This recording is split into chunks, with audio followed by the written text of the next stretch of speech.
Good evening to viewers. You are most welcome to join us in this edition of the Primetime News. Kazon Equinox Television. Adamun Damjoya says the Cameroon Democratic Union will take part in the upcoming senatorial elections billed for the 14th of April 2013. He told journalists in the capital city Yaoundé during a press briefing he granted that was today. And also movement of users of Le Bus Transport Agency in the capital city Yaoundé have since this morning been paralyzed following a strike action by workers of the company.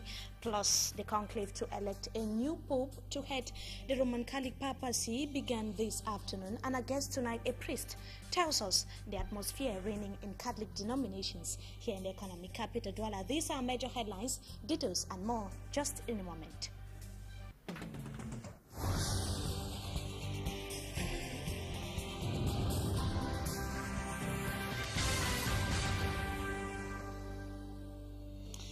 Good evening to you viewers. We thank you so much for joining us in this edition of the Primetime News Kazon Equinox Television. We begin right away with upcoming senatorial elections billed for the 14th of April 2013, where it is no longer a secret that House Speaker Kavayi Yegeji wants to be a senator in the upcoming elections. But does the law accept him to fulfill his intentions? Roland Akon, the following report attempts an answer, and with the help of a legal mind, he also throws more light on the importance of a senator and also his role. There is no law that stops Kavayi Yegeji from standing as candidate for the election of senators. No law also requires him to resign from the bureau of the assembly before the election of senators if he wants to be a candidate. I think that a parliamentarian can generally go in for the Senate elections because our term of office may even end tomorrow. Who knows? Incompatibility only comes in when he wins the post of senator, and he has to decide whether to stay in the lower house of the assembly or go to the Senate with his alternate member replacing him. The incompatibility comes whether you resign or if you are elected a senator, you forgo your parliamentary seat, or in this system of where the calendar is so cacophonic, we don't know when the term of office of parliamentarians and mayors are finally going to come to an end. It depends on the whim and caprice of President Paul Biya. The upper house plays an important role in the legislative system. You can consider it a house of second thoughts. The parliament debates and adopts laws, sends these laws to the house of second thoughts, or the house of wise men or elders, and then they look at it and they either reject or amend those laws as per Article 26 and Article 30 of the Constitution of 1996. But in a highly centralized system like Cameroon, some scholars consider the Senate as a luxury. But in the Cameroonian context, where the head of state has over centralized powers, unlimited powers, to appoint members of the judiciary, appoint members of the government, appoint generals in the army, and appoint just everybody, I think that the Senate in this context is a superfluous institution, which is not necessary for Cameroon. Legal mind there in the capital city, and taking a look at the importance as well as the role of a senator in the country. We remain with the same on the senatorial elections, where the president of the Cameroon Democratic Union says the party would go for upcoming senatorial elections billed for the 14th of April. And Adamun Damjoya was speaking today in Yaoundé during a press briefing he granted media men, and he says the party's decision follows the intention to help put in place the institution enshrined in the 1996 Constitution, one of which is the Senate.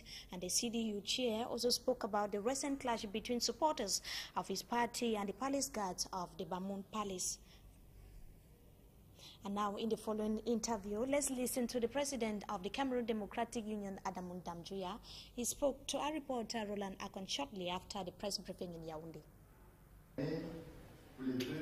And we, as CDU, we are ready to participate to such consultations, because since the creation of the party, and mainly during the tripartite, we were among those who asked to have a second house, that means the Senate. And it comes today, so we appreciate it, and we shall be going for the competition for the election in our region. That is very important.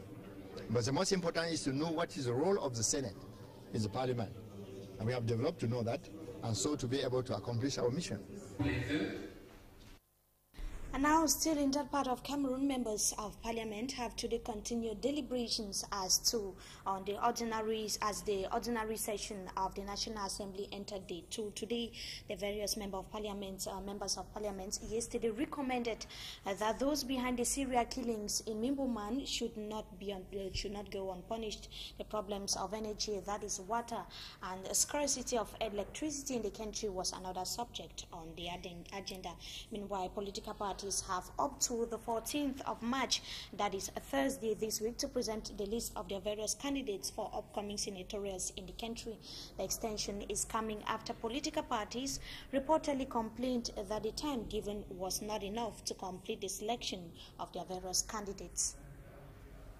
Now, talking about the ongoing parliamentary session in the capital city, Yaoundé, Yaoundé-based correspondent Roland Akon caught up one of the members of parliament, Peter Chofonzo, who tells us this is what he had to say. Talked about the problems that the entire nation is suffering. Problem created by AES Sonel. Unannounced power cuts.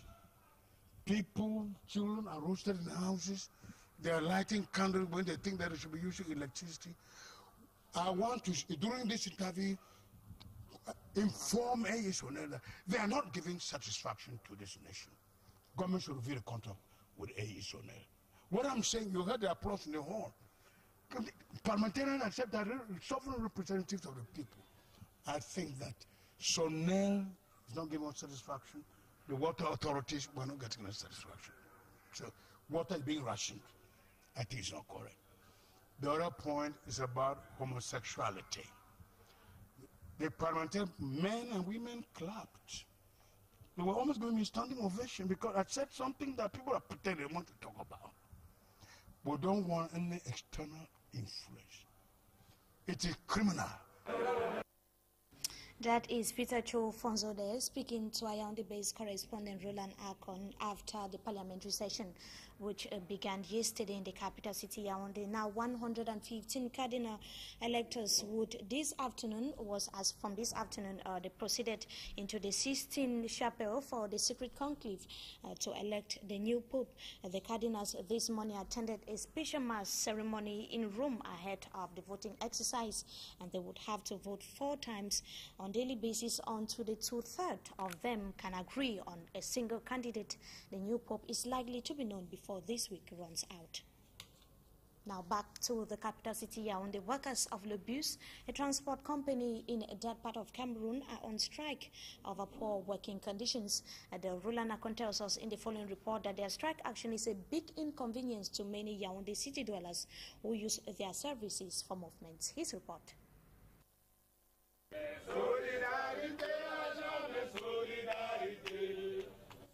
These are the workers of Le Bus Company on strike in front of the company's headquarters in Yaoundé Tuesday. They claim they have gone for 2 months without salary. They are also complaining of abusive layoff of some of their colleagues by management of the company, among other grievances.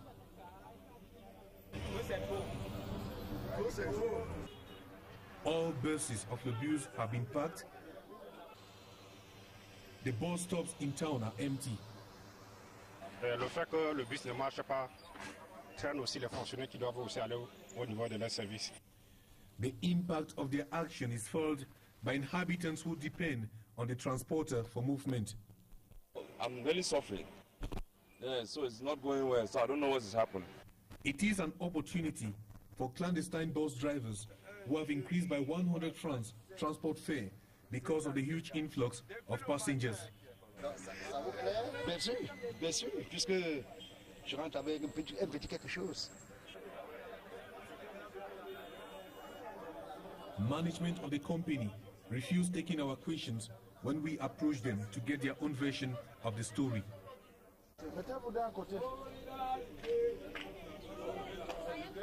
Anti-riot police were calming the angry workers when we were leaving Lobu's headquarters.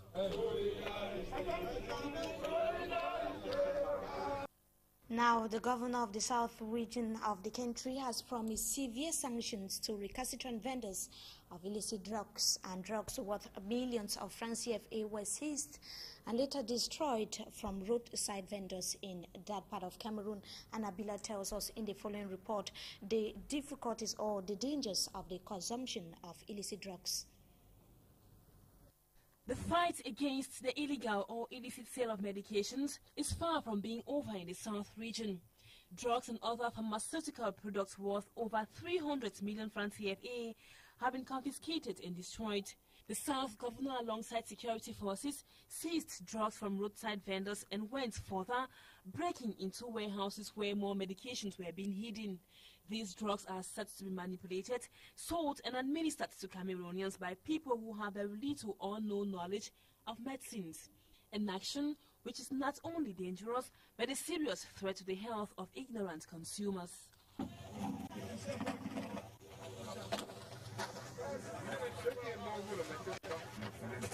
Clandestine health centers were also invaded by the men in uniform. Hospital beds, drip sets and other goods were confiscated and later burned in front of the regional delegation for public health. Though the vendors cried aloud that the activity permitted them to feed their families, the governor, Jules Marcelin Jaga, warned and promised more repressive measures on anybody spotted administering or selling drugs without authorization from the appropriate quarters. Now, officials of the southwest region of the country, or officials of the University of Buea in the southwest region, have underscored the importance of Cameroon being a member of the Commonwealth of Nations. They were speaking yesterday on the campus of the University of Buea as the institution paid host to commemorative activities of the Commonwealth Day, which took place in the country. That was yesterday, and they also reiterated that the assistance gotten from the Commonwealth of Nations shouldn't be undermined. Buea-based correspondent Derek Jato tells us more in the following report.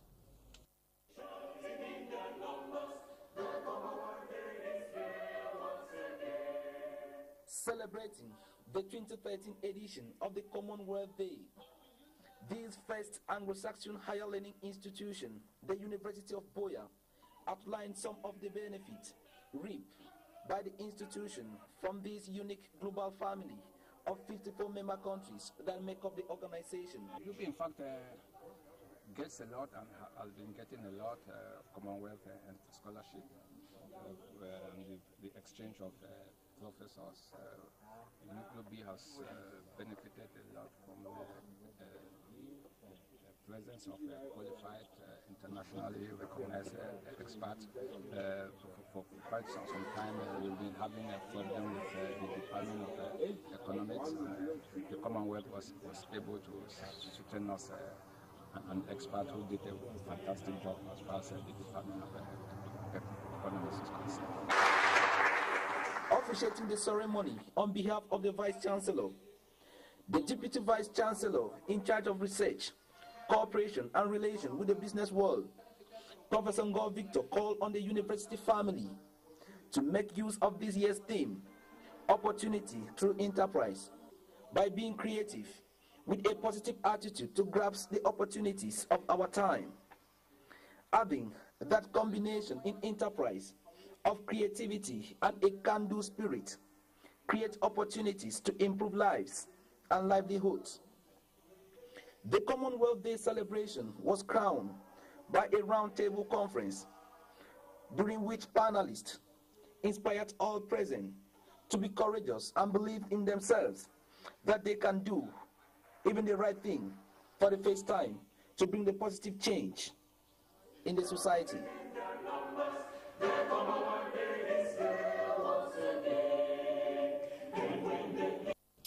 Meantime, teachers of the northwest region of the country have been reassured that their problems of teaching allowances as well as poor working conditions would soon be redressed. The National Executive Secretary General of Cameroon Teachers Trade Union, CATU, was speaking in the northwest region of the country during his nationwide tour. Abamida-based correspondent Von Kenneth tells us more in the following report. The interim National Executive Secretary General of the Cameroon Teachers Trade Union, Mr. Tanga Bonai Christopher, has started his nationwide tour, beginning with the Goketunja division in the Northwest region. Welcoming Mr. Tanga Bonai, the divisional secretary expressed joy and happiness while elaborating on the working conditions of teachers. He called on government to implement their status and work together for a common goal. A forum which the interim National Executive Secretary General of CATU encouraged the teachers to regain their lost glory and be a member of CATU, while reminding government of the National Education Forum of 1995, which things were the level of CATU, and the first meeting of 12 February 2012 after the strike action by CATU with 4 other trade unions, which the problems of the teachers' allowances and problems of contract teachers were to be looked upon.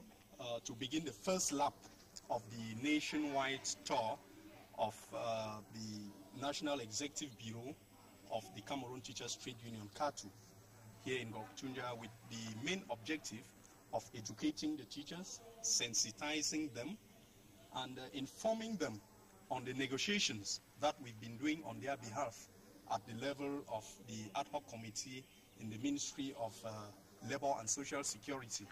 At a time when the biometric registration exercise is ongoing, with few days to come to an end.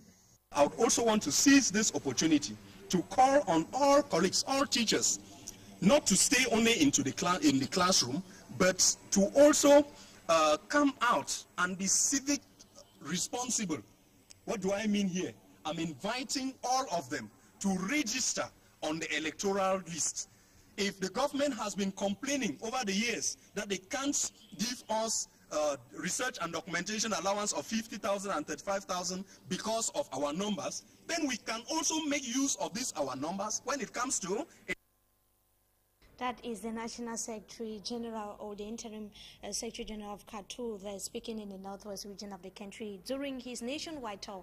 Now we remain in that part of Cameroon to talk about agricultural officials in the northwest region of the country that are seeking ways to boost the use of farmers, especially those of the cocoa and coffee sectors.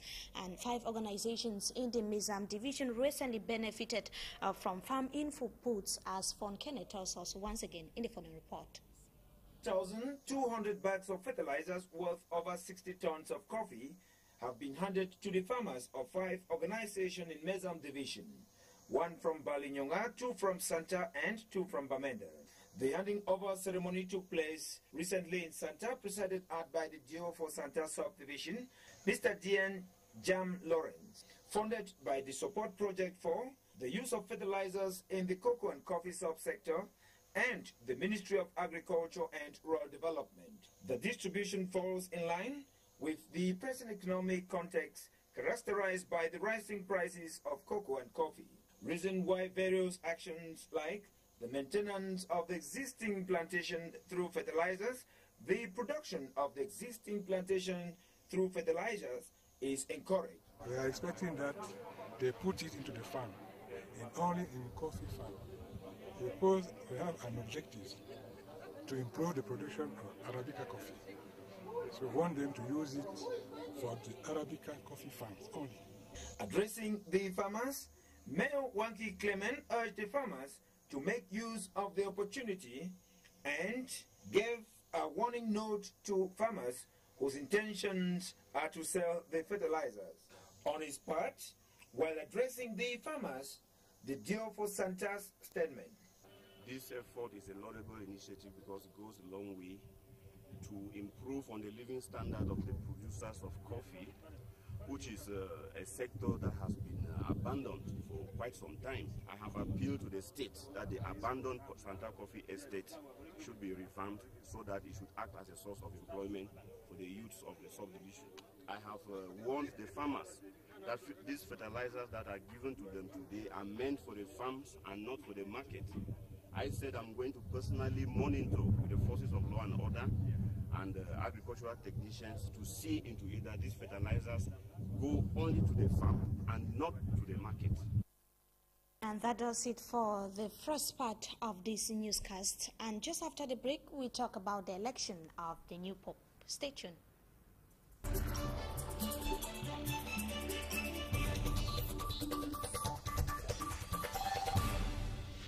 Thanks indeed to you viewers for joining us tonight on Talking Point. Tonight we are going to be talking about the election of the new Pope, like I earlier announced, and we have a priest, Father Michael Chumbo. You are a professor of the major seminary here in the economic capital Douala, and also a priest or a lecturer at the St. Jerome Catholic University. Good evening, and thank you so much for joining us. Good evening.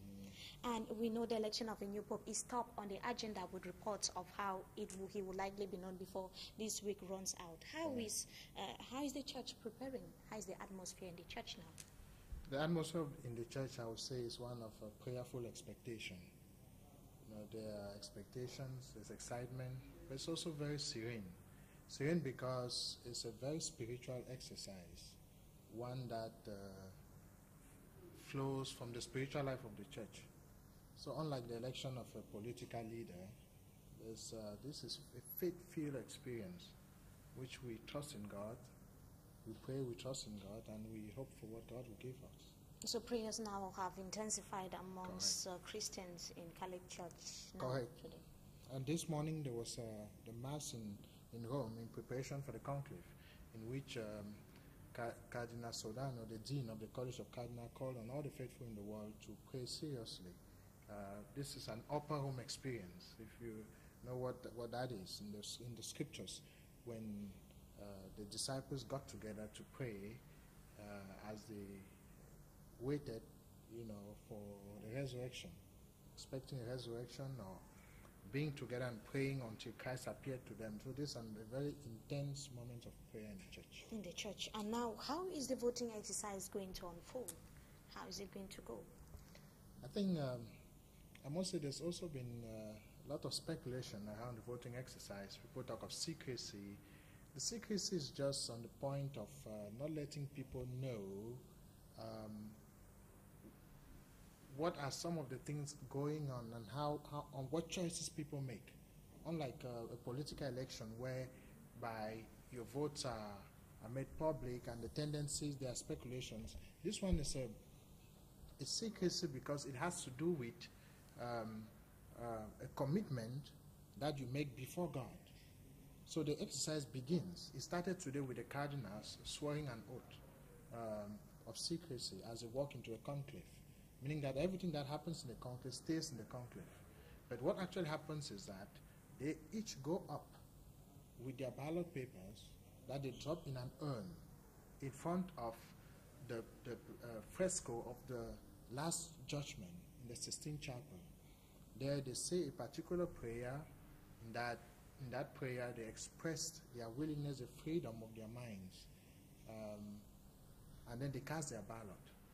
Then the ballots are counted with the help of 3 cardinals that are well designated ahead of time. And each time they're counted, the names are grouped until they get a 2/3 majority for a candidate. Do you think that is going to take, could it go for more than 1 or 2? Is it possible for it to go just for 1 or 2 days? Absolutely. Why? The rule says it can go for up to 3 days. Then they'll need to take a break for prayer and reflection. Because if they don't come to an agreement, 2/3 majority is not an easy one to get. So there are 115 cardinals going in. They will need 77 voices for one candidate, for that candidate to be made the Pope. So, and they have 2 ballots each time they are in. So when they go in the morning, they have 2 ballots. In the afternoon, they have 2 ballots. At the end of each session, they put out the black smoke if they've not succeeded. And after 6 sessions, that's 3 days, they take 1 day of prayer and reflection, then they come back. And just for a little story, in the past, it went a long time ago, it went on so long that the population outside got so impatient that they starved the cardinals, and so that they could vote the Pope as soon as possible. As soon as possible, but it's a spiritual something, of course. It doesn't just happen as any ordinary election. Not at all, not at all, not as any ordinary election. That was a long time ago, though, because the rules have changed. So now, do you think that before going to the 16th chapel, do you think that the cardinals must have had in mind maybe the new Pope? Do you think so? They are all candidates for the papacy. So when they go into the 16th chapel, they are going in with a free mind, and that's why they actually take the oath to say that they are not under any kind of influence. So they go in with a free mind. But before the conclave, they have many working sessions, what they call the General Congregation of Cardinals. All the cardinals in the world gather together, and they have potential candidates. They have all the different candidates come in front of them, talk about the problem of the church, so that they know the minds for how they think, and what are some of the possibilities, what are some of the gifts they could each bring to the church. They judge each other's personality. In that regard, I would say they might know the new Pope if they have listened to all the cardinals. Everyone in their heart at least has their own candidate as a walking.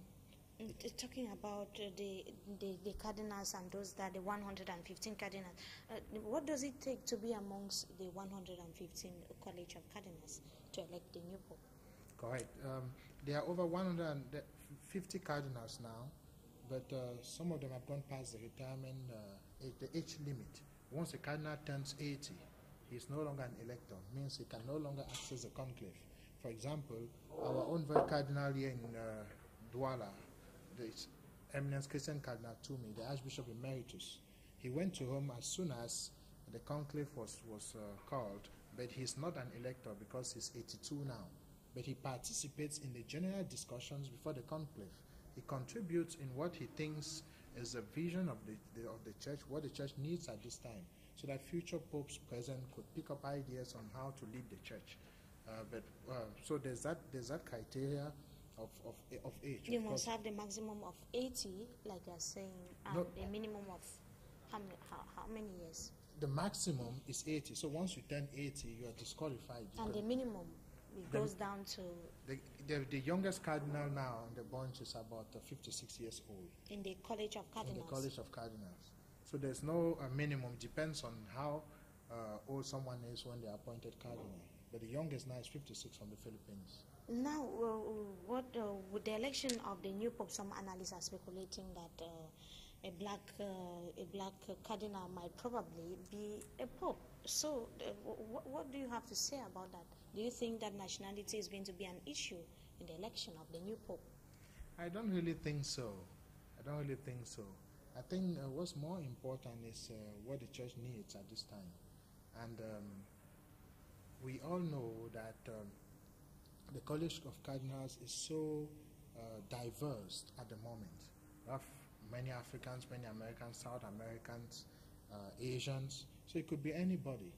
And I don't think nationality has anything to do, because it's obvious it's not the color of the skin that runs the church, but the issues to be handled, and the gift, the personal gift, and of course the will of God, which is very important in this exercise.